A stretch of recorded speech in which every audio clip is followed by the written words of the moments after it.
Well, good evening, everybody. Excited to have everybody together tonight. I'm going to go ahead and get started.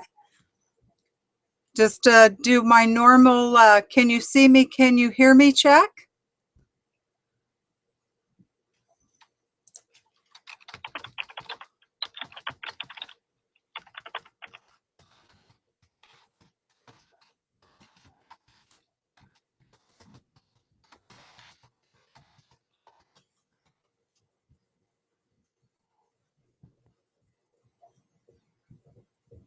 Good evening.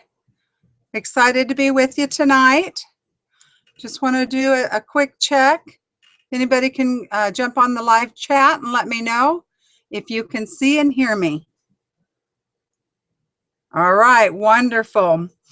Well, I would like to go ahead and get started about something that I think is extremely important, and that is self-confidence. This is actually a topic that is extremely, extremely important in every aspect of our lives, and yet so many people struggle to find their confidence. Sadly, it's a vicious cycle. I call it a double-edged sword. Somebody that needs confidence needs to gain it by experience, but you can't get experience until you have the confidence. Does that sound familiar to y'all? So I want you to think about some of the people that you know that have confidence in their lives. Think about your doctor. Think about the confidence that you have in him. Just to share a quick little story with you, I went to a dentist many years ago and I was going to need a root canal, and the doctor or the dentist seemed to lack the confidence to do it himself, and he did refer me out to somebody else, so that I appreciated that. However, just his lack of confidence in doing something like that himself did make me a little bit on edge, and I ended up not going back to him. Think about other people that you know. Do you know anybody that's really charismatic, that you really like to be around? And think about their confidence. Think about inspiring speakers that you've listened to. And you guys just got back from the Edge event, so I'm sure you have fresh on your mind some really great speakers and people that got on stage to share with you and what they were able to do as far as presenting material to you. And so think about their confidence level, and think about all those people that you admire that have confidence with them, and start to think about what is that about them that draws you nearer to them. And so, and we'll come back to that a little bit as we move on. So I want you to also think about maybe a project that you have seen or have pitched yourself. And especially in this realm of real estate, we have so many examples that we can get into about showing some confidence. So you can think of any situation that you want to, but think about somebody that is presenting themselves or their service to somebody else. And I want you guys to even think about your telephone calls that you get on, and think about what happens with your body language. Think about how you sit. Think about how you hold your head up, or if you're leaning down. Think about what you're saying and how you're saying it. Because every aspect of our bodies speaks volumes about our self-confidence. And my point that I want to make here is you can have somebody that knows a job extremely well, knows what to do, knows how to accomplish a job at hand. However, because they lack some confidence, they tend to elude some body languages that makes it have that doubt, kind of like what I was telling you about what my doctor was saying. So here's some things that I'm going to actually show you physically. So if I was somebody that was getting on the phone, I was super nervous about it, I might hold my body language down. I might hold my head down while I'm talking. I might say things like, okay, yeah, well, yeah, I might stumble over my words. I might be apologetic. Oh, I'm sorry. I don't know. Or they can tell that I'm nervous. On the other hand, someone that is persuasive, somebody who speaks clearly, holds their head, his or her head high, answers questions assertively, and readily admits when there's something that they can't do. And I know I've done this for myself where I've talked to people on the phone and I just said, I'm not sure. Let me check into that. And because of what I'm saying, instead of going, oh, I don't know, and just leaving it at that, that's not very assertive. And they can tell that with what I'm saying and how I'm saying it.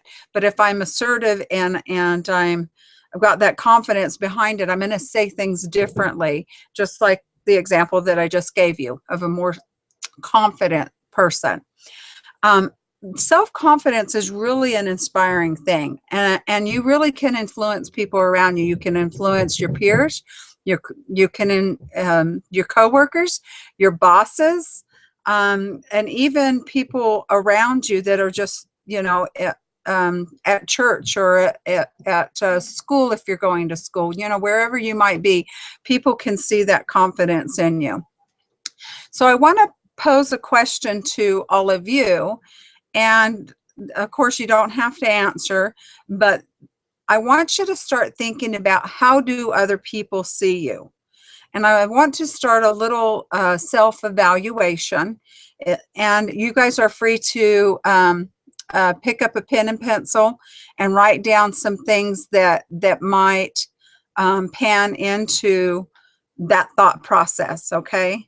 So first I want to cover some of the things that go into confidence. And going into confidence, there's really two main contributing factors, self-efficiency and self-esteem. And self-efficiency is a quality of being successful in producing an intended result or an effectiveness. And we gain that self-efficiency when we see ourselves mastering skills and achieving goals that matter in those skill areas. And this is how confidence is built. We can learn, we can work hard in a particular area, and we can persist in the face of setbacks. Now, these overlap with the idea of self-esteem, which is a more general sense that we can cope with what's going on in our lives, and we have a right to be happy. Partly this comes from a feeling of those people around us that approve of us, which may or may not be able to control how they feel or how they approve or not approve of us. But that, however, also comes from a sense of that we're behaving in a way that shows that we are competent at what we do, and that we can complete things successfully if we really put our mind to it. Now, as I was reading a couple of articles on this, one of the articles said that you cannot gain self-confidence overnight. Now, granted, I do believe that is true. However, I want to share a secret with you in a little bit about some things that you can do to help gain some confidence in yourself. Now, the first thing that I want to talk to you about is commitment level. This is really a big part of, as you're moving forward, it's an opportunity that you can have some backing and some confidence in what you're going to do coming forward, and really some backbone. I want to say backbone because it's that commitment level that you have to put towards building your self-confidence. And so one of the things that I want to start out with is we want to basically have a self-evaluation of where we want to go in building our self-confidence. And the first thing that we can do to start building that self-confidence is to prepare a journal. And a journal will involve where you're kind of doing a self-evaluation of your own self-confidence. So you're going to take into stock where you are in life, what you think about where you want to go, and basically get yourself in the right mindset of committing yourself to starting this project and staying with it. Okay. So we're going to look at a few things here. So think about your life so far, and I want you to list 10 best things you've achieved in your lifetime up to now. And this is going to be called an achievement journal. So you might write down things like, I graduated high school, or I graduated college, or I had a family, or I've raised grandkids, or, you know, you're going to have all kinds of things. As a matter of fact, it can be even as small as I passed a really hard exam.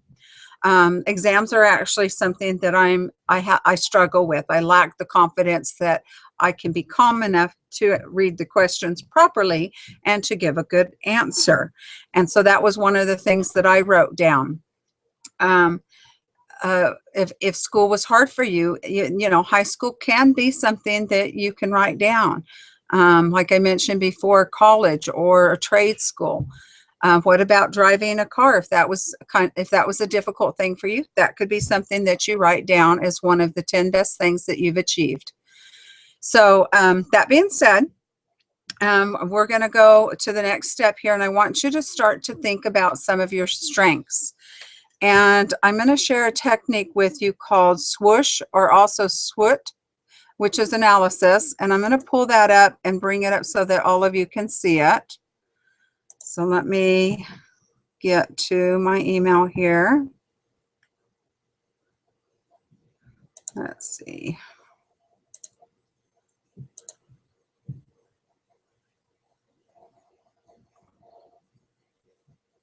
All right. So sorry for the typing. I was listening to one of my chats before, and I realized that my typing here is really loud. So I apologize. Let's see.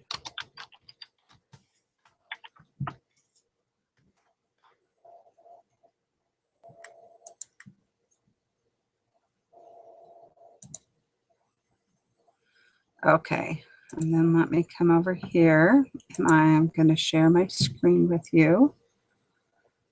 Let's see.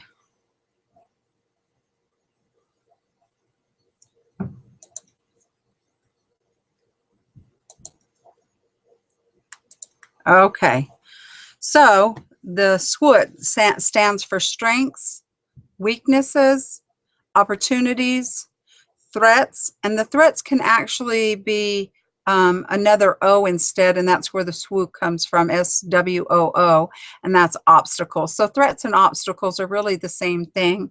It's just how somebody else had worded it. But I like the word obstacle rather than the threat. But let's look at this for a minute.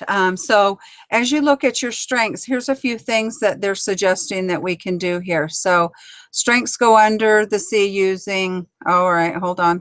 That's not the right one we want. Let me back up.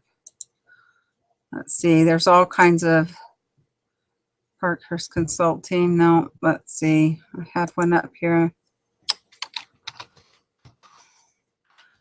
I'm not seeing the one that I had before. Well, we probably could use any one of these, but I am not seeing the one I had up before.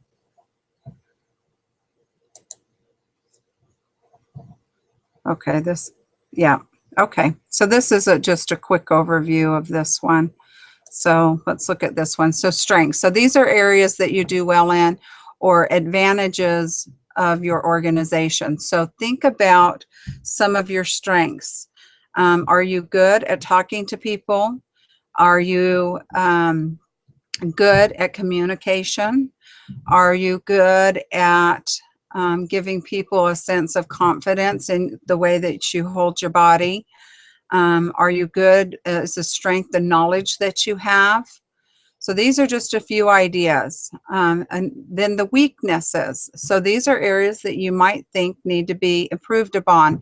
And the funny thing is, as I went through this, analysis myself, I actually realized that some of my strengths were also some of my weaknesses.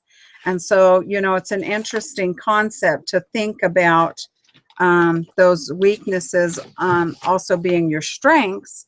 But of course, most of the times we want to improve upon where we're at and what we want to do better. So here's a few weaknesses you might be thinking about.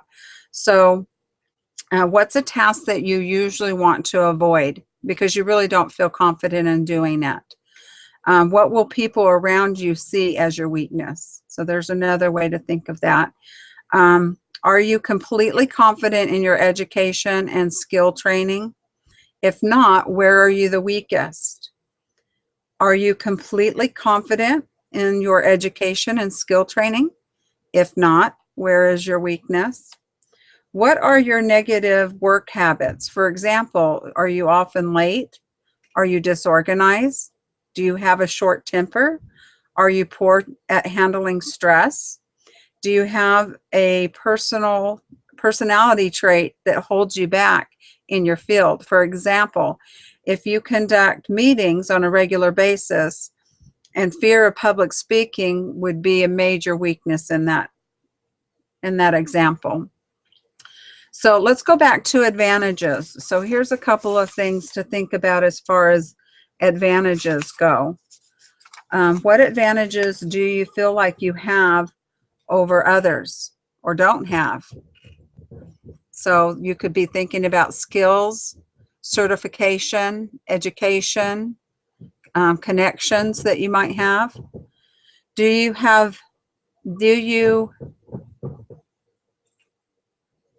Are you better than other people in certain aspects? So think about where you feel like you can excel there. What are your personal resources? What can you access? Do other people see your strengths? And which of your achievements are the most, or that you're most proud of? What value do you believe in that others fail to exhibit? So what are you sharing with others that others may not? Okay. Now, I want you to also think about opportunities. Is there new technology that can help you? Are there things that you can get from other people? And they actually use the example of the internet and being able to learn from others off the vast database that we have of the internet. Is your industry growing? Are you taking advantage of your current markets? Do you have a network of strategy contacts to help you and offer good advice?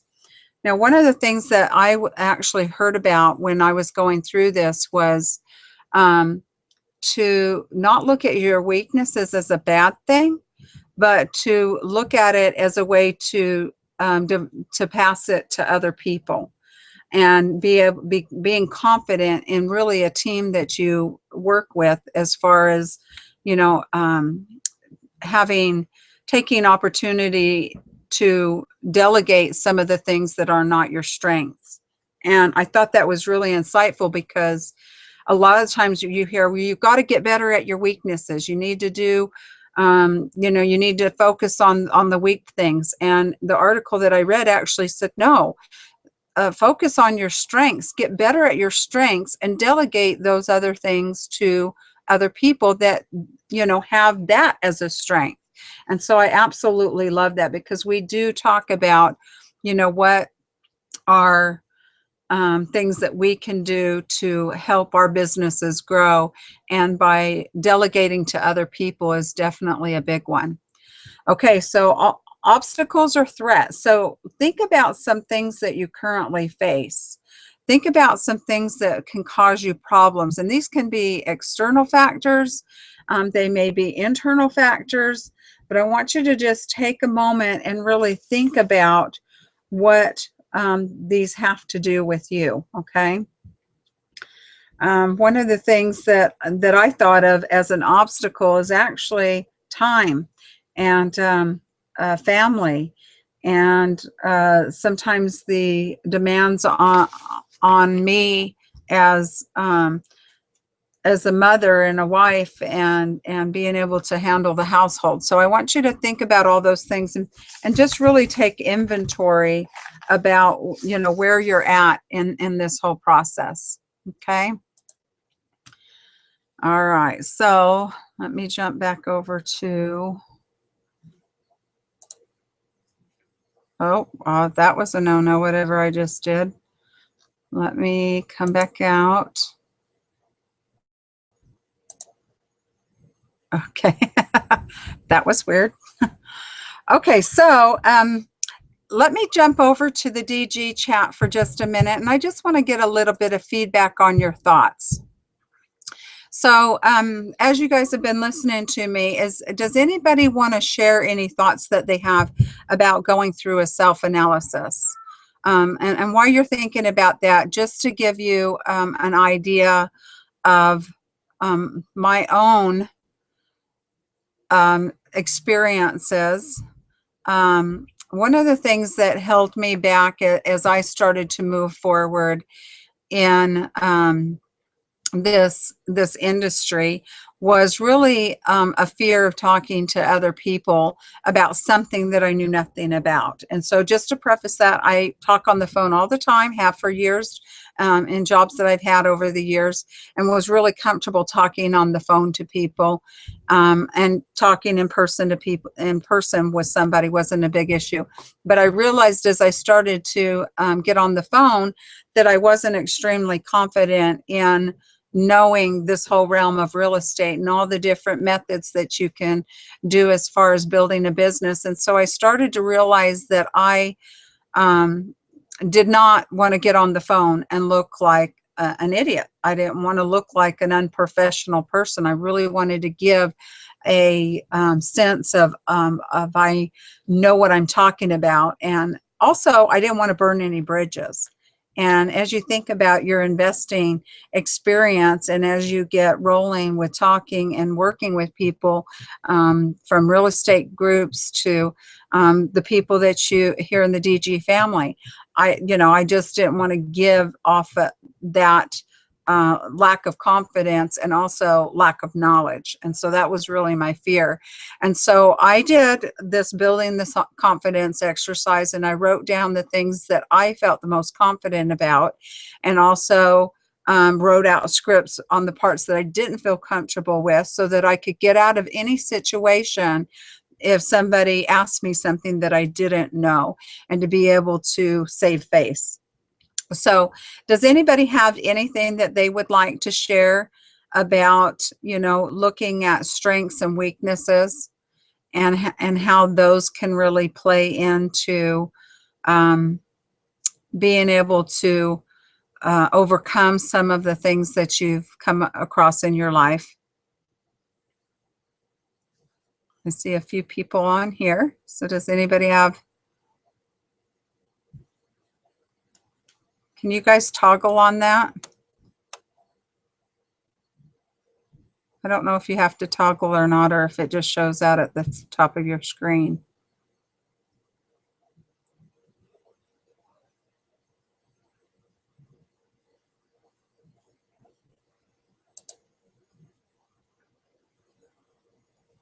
Okay, well, I will just go ahead and move on. So I want you guys to know that this is a really good exercise to do, and it really does fit in with Dean's 7 Levels Deep, because this is an opportunity for you to dig deep. And I know that's not the most comfortable thing to do in the world, but it's an opportunity for you to grow and to become a professional investor, a successful investor. And so as I put that out to you, I want to go back to the importance of setting goals and achieving those goals. And this is a large part of building your self-confidence, and the journal that I'm talking about. That is your opportunity to really measure yourself, set some targets, and then also get yourself in a position so that you can start to move forward in the arena of confidence. And like I said from the very beginning, confidence is extremely important. It actually goes into almost every facet of our life you've got to have confidence in several areas of your life. And so the first step really is to sit down, write out some things that you want to accomplish, areas that you want to get better at. And that can be, like I mentioned before, that can be in your strengths or that can be in your weaknesses. But I want you to really hone in on this as a journey. This is a step-by-step process. So that being said, I want to take a moment and talk about our mindset. So as you go on a journey like this, there's going to be times where you feel like you're not moving forward very fast. And I want you to think about some of the thoughts that play out in your mind, those negative thoughts that come forward as you start to think about, measuring yourself and being able to say, well, this is a weakness, this is a strength. Oh, and not go into that, oh, woe is me. I don't know if you guys remember, but when you're younger, that little saying that nobody loves me, everybody hates me, I'm going to go eat worms. I don't want you to go there. I want you to have the confidence that you need to be able to say, you know what, I'm going to take little steps, I'm going to take baby steps, but I'm going to do something every single day that will help me to build my self-confidence. And honestly, if you're doing this in your business, start doing it with the things that need to happen in order for you to be successful in your business. Don't let limiting thoughts block you from being able to progress in your business. So commit yourself to the success. And I mentioned you guys just got off of a wonderful weekend at the Edge event. And I know that you had some talks that were inspiring to you. I know that you learned some methods that would be something that you believe that you could do as you sat in that room of energy and just felt energized, and the synergy that comes from that of being able to be in a group where everybody pretty much has the same goals. They all want to be successful in real estate. And so as we come out of that, sometimes you have a little bit of a letdown. Sometimes it's okay, here it is Tuesday, and what have I done?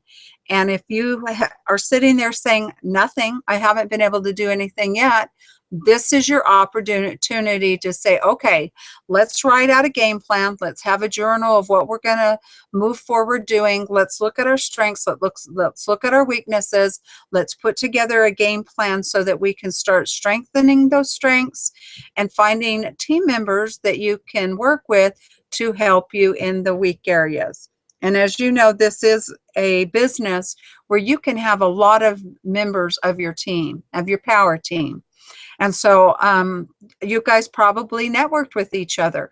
Call on the phone. Start calling those cards that you exchanged over this weekend. Start talking to some people that you can have on your power team. And that may just be an accountability partner.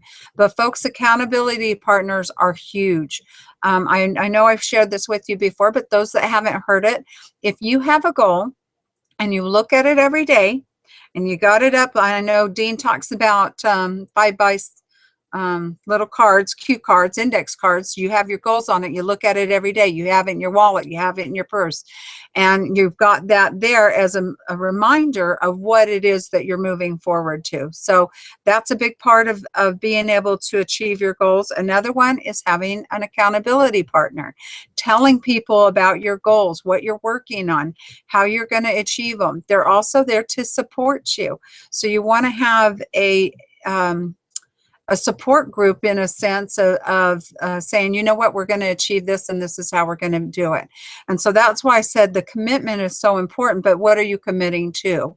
So you have to write down the goals so that you can have an unequivocal promise to yourself that you are absolutely committed to this journey and that you will do all in your power to achieve it. Okay, so as you're doing that and you do start to have some of these doubts that surface, I want you to write them down. I want you to challenge them calmly and rationally. I want you to see if those are going to dissolve under some scrutiny. And if they do, great. If they don't, then let's start looking at how you can manage those obstacles, how you can overcome them, how you can maybe set some additional small goals to manage those appropriately. Either way, make the promise. Okay, so here's a little tip I'm going to give you about balancing out your self-confidence. So at one extreme, on one extreme, we have people that have really low self-esteem, really low self-esteem. And on the other side of it, we have people that are extremely confident. So if you're underconfident, then I want you to avoid taking risks and stretching yourself so thin that you will get to where you won't even try at all. And on the other side, if you're super confident, don't take too much risk. Don't stretch yourself beyond your capabilities and crash badly. That would be a really bad thing. So you want to be able to kind of come into the middle of the realm here. So if you're really underconfident, just a baby step this way. And if you're really confident, make sure that your confidence fits within your mindset and what would be an optimistical try as far as moving forward. So get this right. It can sometimes be a little bit of a struggle. So if you fail at it, find some way to bring yourself back up. And I've shared with you guys some videos, songs, books, things that can help bring you back into the right frame of mind. So find out whatever that is. If it's even going back and watching The Edge event or reading Dean's book, Totally Fulfilled, whatever that is for you, find it and be able to come back to that again and again, okay? Now, here's the second step of building your self-confidence. So step number one, again, was writing a journal. Step number two is setting out. We need to basically start moving forward towards your goals. And so by doing this, you're going to start with some small, easy wins. You'll put yourself on a path to success, and you'll start building the confidence that comes with being able to accomplish those small goals. So one example that I might have for you is reaching out to a investor, somebody else you can partner with, somebody else that you can wholesale to, somebody that can be an accountability partner as well as a real estate partner. So just one call every day towards somebody in doing this. Okay, so that's one aspect. Another one is putting out offers. I know that one's really scary, but the only people making money are the ones putting out the offers. So being able to, run your numbers, put the offers out, and I would suggest putting at least one offer every other day out. And you can start to manage it. If you're not doing any offers at all, say, okay, I'm going to do one this week. And the next week, I'm going to do two. And next week, I'm going to do three, until you can get into a set pattern that really will help you accomplish what you've set out to do. Okay, so as far as looking at your goals and identifying the skills that you need to achieve these goals is the first step. Then you're going to look at how to adequately acquire the skills and the confidence, okay? So don't accept a sketchy, just good enough solution. I want you to look for a solution or a program or a course that will hopefully equip you with achieving what you've set out to achieve. And ideally, that will give you qualifications that you can be proud of. Now, I know a lot of you guys have tapped into Anthony Robbins, and what he's been doing with people, a lot of people within Dean's realm of helping people to really visualize and see what they want to achieve. So that is actually a very huge part of goal setting, is knowing what you want to achieve and seeing yourself achieving that. That is absolutely huge. And one of the gals that I worked with for quite some time did an excellent job, as she would set a goal, and as she set that goal, she would achieve it. And she would say, I think I can do a little bit more. And she set another goal that was even a little bit more. And every time that she did that, she became more and more confident in what she was achieving. And today she's a very powerful inspiration to me as she continues to exceed at what she sets out to do. And so a big part of that was her managing her mind. And all of us need to do this. All of us need to take a minute, celebrate our successes, and then get right back to work again and say, okay, this is what I'm going to do next. And that has actually been very huge for her. So that's a big part of step number 3, which is accelerating success. So there's going to be a point after you do a bunch of little things and you've accomplished them. You've pat yourself on the back. Yes, I did it. I achieved that. And then as you continue to move forward, you're going to start to be able to look back and say, okay, wow, look at what I've already accomplished. Look at the things that I've already done. Okay, now where do I want to go from here? What do I want to do to make myself stronger? And I know that there's a couple of things that tend to get in the way as far as being able to handle some of the failures that you're going to have, some of the mistakes that are going to be made. This is the real world, and it's going to happen. You just got to be prepared for it. So one of the things that they talk about is being able to put yourself in a position that when failure does come, to be able to look at that failure with a positive light, to be able to see the good in whatever you went through.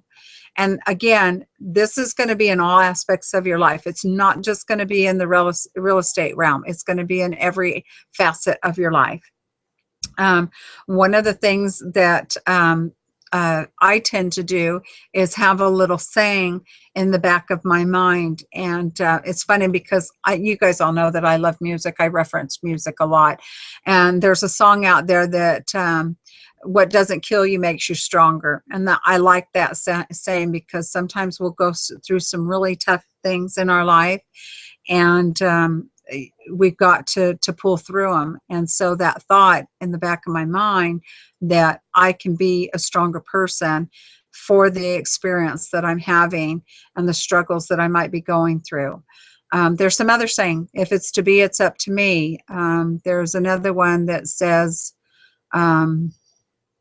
oh, you know what? It came and went.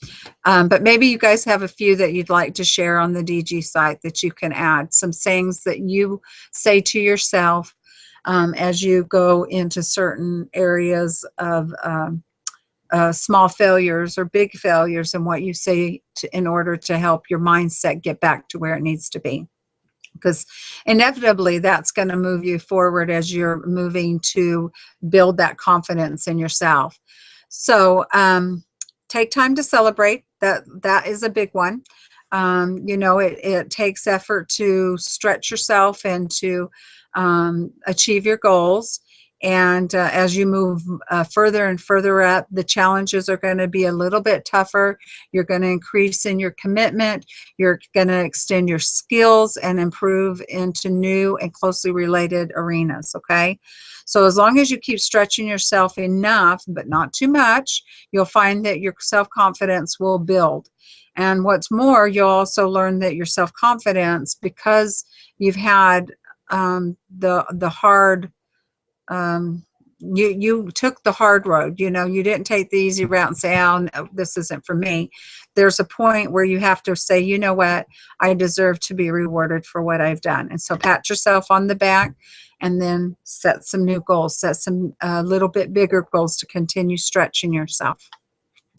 So with that being said, I do want to share a video with you that I have found extremely enlightening. And I told you I was going to share a secret with you. And the secret that I'm going to share with you is this video. And I'm actually going to jump around a little bit so we can take a minute to talk about this information when we're done. So let me go ahead and share with you this video that I have. Oh, hold on.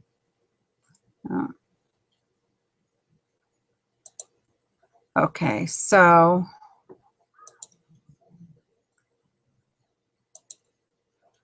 all right, so let me skip a little bit ahead here.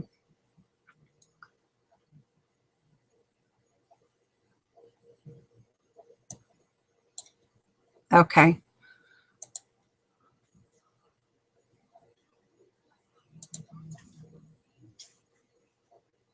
Oh, hold on, we can't hear.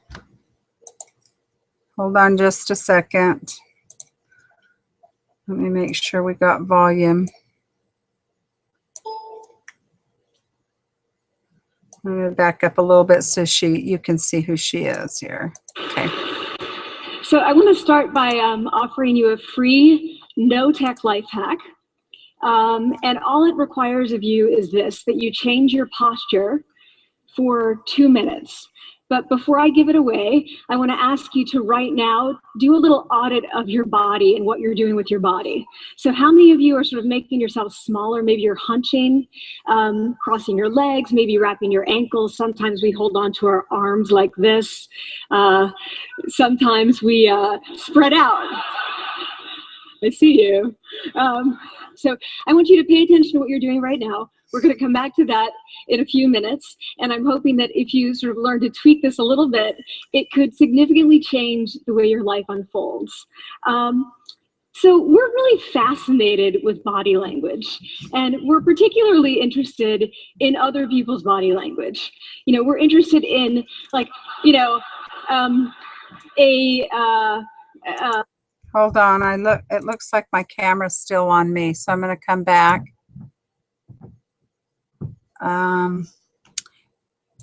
Are you guys seeing my screen? Are you seeing the video? It looked like my camera was still on me, so I'm not sure. Were you guys seeing that?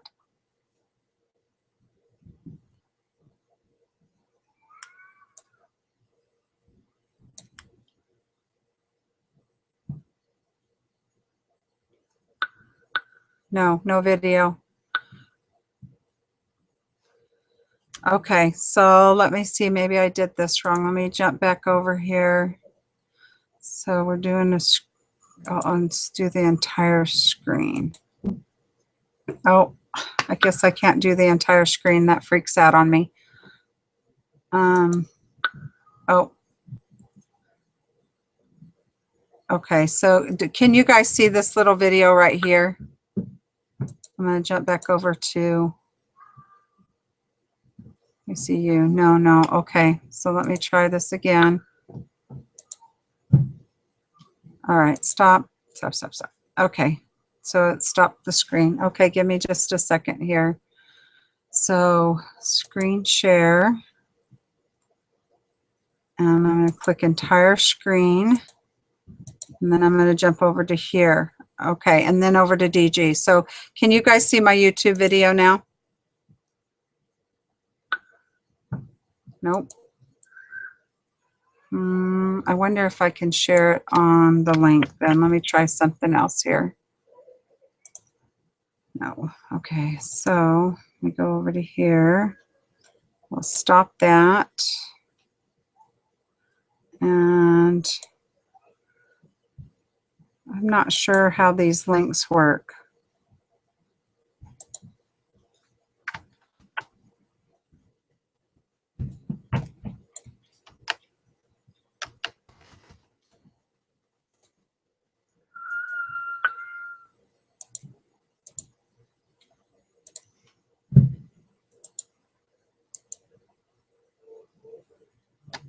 Oh,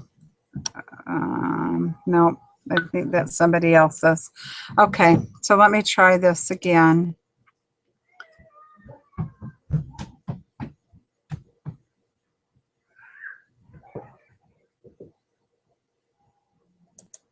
So we're going to do screen share again.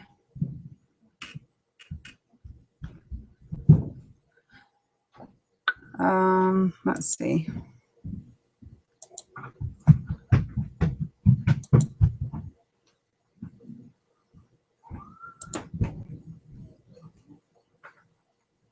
Okay, so you guys should be able to see this now. Hold on, let me come back over and see if you guys are seeing that. Now it's back to you. Okay, but could you see the screen a minute ago? Kelly, can you tell me, did you see the screen a minute ago with Amy?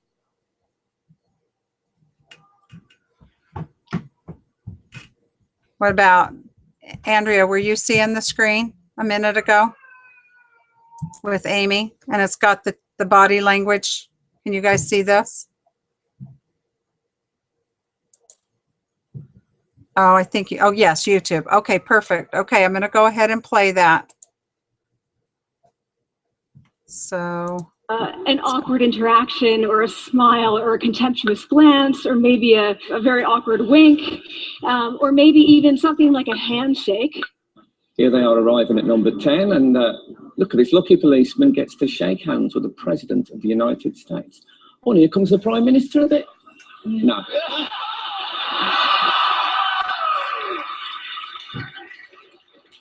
So a handshake or the lack of a handshake can have us talking for weeks and weeks and weeks, even the BBC and the New York Times.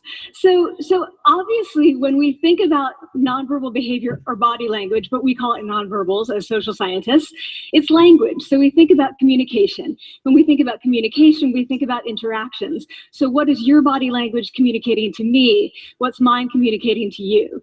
And there's a lot of reason to believe that this is a valid way to look at this. So social scientists have spent a lot of time looking at the effects of our body language or other people's body language on judgments. And we make sweeping judgments and inferences from body language. And those judgments can predict really meaningful life outcomes, like who we hire or promote, who we ask out on a date. For example, Nalini Ambady, a researcher at Tufts University, shows that when people watch 30-second soundless clips of real physician-patient interactions, their judgments of the physician's niceness predict whether or not that physician will be sued. So it doesn't have to do so much with whether or not that physician was incompetent, but do we like that person and how they interacted? Even more dramatic, Alex Todorov at Princeton has shown us that judgments of political candidates' faces in just 1 second predict 70% of US Senate and gubernatorial race outcomes. And even, let's go digital, emoticons used well in online negotiations can lead you to claim more value from that negotiation. If you use them poorly, bad idea, right? So when we think of nonverbals, we think of how we judge others, how they judge us, and what the outcomes are. We tend to forget, though, the other audience that's influenced by our nonverbals, and that's ourselves. We are also influenced by our nonverbals, our thoughts and our feelings and our physiology. So what nonverbals am I talking about? I'm a social psychologist, I study prejudice, and I teach at a competitive business school. So it was inevitable that I would become interested in power dynamics. I became especially interested in nonverbal expressions of power and dominance. And what are nonverbal expressions of power and dominance? Well, this is what they are. So in the animal kingdom, they are about expanding. So you make yourself big, you stretch out, you take up space, you're basically opening up. It's about opening up. And this is true across the animal kingdom. It's not just limited to primates, and humans do the same thing. So they do this both when they have power sort of chronically, and also when they're feeling powerful in the moment.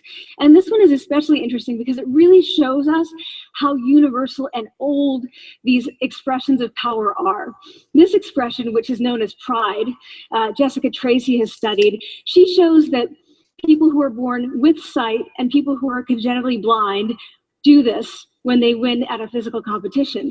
So when they cross the finish line and they've won, it doesn't matter if they've never seen anyone do it, they do this. So the arms up in the V, the chin is slightly lifted. What do we do when we feel powerless? We do exactly the opposite. We close up, we wrap ourselves up, we make ourselves small. We don't want to bump into the person next to us. So again, both animals and humans do the same thing. And this is what happens when you put together high and low power. So what we tend to do when it comes to power is that we complement the other's nonverbals. So if someone's being really powerful with us, we tend to make ourselves smaller. We don't mirror them, we do the opposite of them.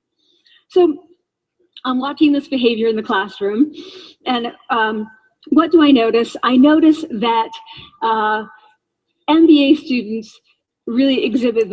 Okay, I'm going to skip ahead a little bit here. She's just talking about in the classroom, how the kids come in and they are open or they're closed, and you can see it in their body language.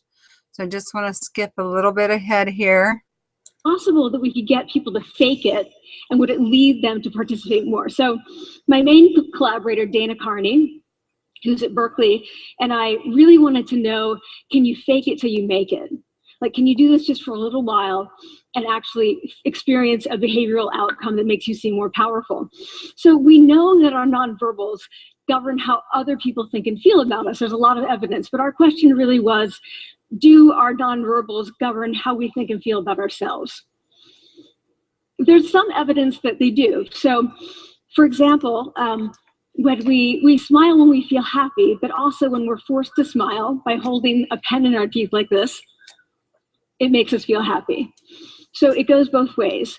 When it comes to power, it also goes both ways. So when you feel powerful, you're more likely to do this, but it's also possible that when you pretend to be powerful, you are more likely to actually feel powerful. So the second question really was, so we know that our minds change our bodies, but is it also true that our bodies change our minds? And when I say minds, in the case of the powerful, what am I talking about? So I'm talking about thoughts and feelings and the sort of physiological things that make up our thoughts and feelings. And in my case, that's hormones. I look at hormones. So what do the minds of the powerful versus the powerless look like? So powerful people tend to be, not surprisingly, more assertive and more confident, more optimistic. They actually feel that they're going to win even at games of chance. They also tend to be able to think more abstractly. So there are a lot of differences. They take more risks. There are a lot of differences between powerful and powerless people. Physiologically, there also are differences on two key hormones, testosterone, which is the dominance hormone, and cortisol, which is the stress hormone.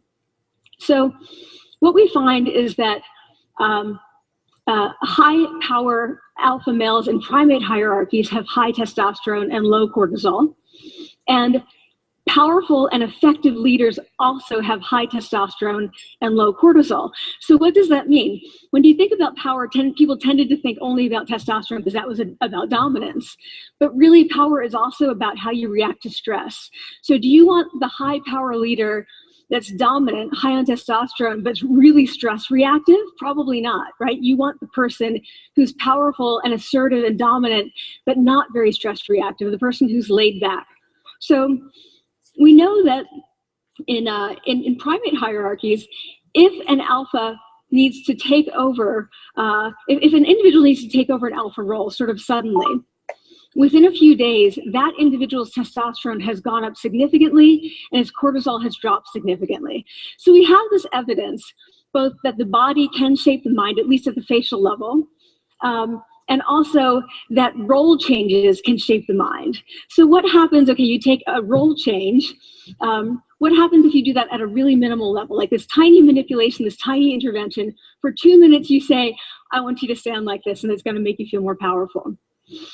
So this is what we did. We decided to bring people into the lab and run a little experiment. And these people adopted for 2 minutes either high power poses or low power poses. And I'm just going to show you 5 of the poses, although they took on only 2. So here's one, a couple more. This one has been dubbed the Wonder Woman by the media. Here are a couple more. So you can be standing or you can be sitting. And here are the low power poses. So you're folding up, you're making yourself small. This one is very low power. When you're touching your neck, you're really kind of protecting yourself. So this is what happens. They come in, they spit into a vial. We, for 2 minutes, say, you need to do this or this. They don't look at pictures of the poses. We don't want to prime them with the concept of power. We want them to be feeling power, right? So 2 minutes they do this. We then ask them, how powerful do you feel on a series of items? And then we give them an opportunity to gamble. And then we take another saliva sample. That's it. That's the whole experiment. So this is what we find. Risk tolerance, which is the gambling. What we find is that when you're in the high power pose condition, 86% of you will gamble. When you're in the low power pose condition, only 60%. And that's a pretty whopping significant difference. Here's what we find on testosterone. From their baseline when they come in, high power people experience about a 20. Okay, I'm going to pause that for just a minute because I'm getting a note that the camera's on me. And we don't want the camera on me. We want it on her. So let me take just a minute to stop it for a minute. All right, so it's not liking me doing that. So, but I'm going to stop right there. So basically what she's saying is there is a physiological way that we can basically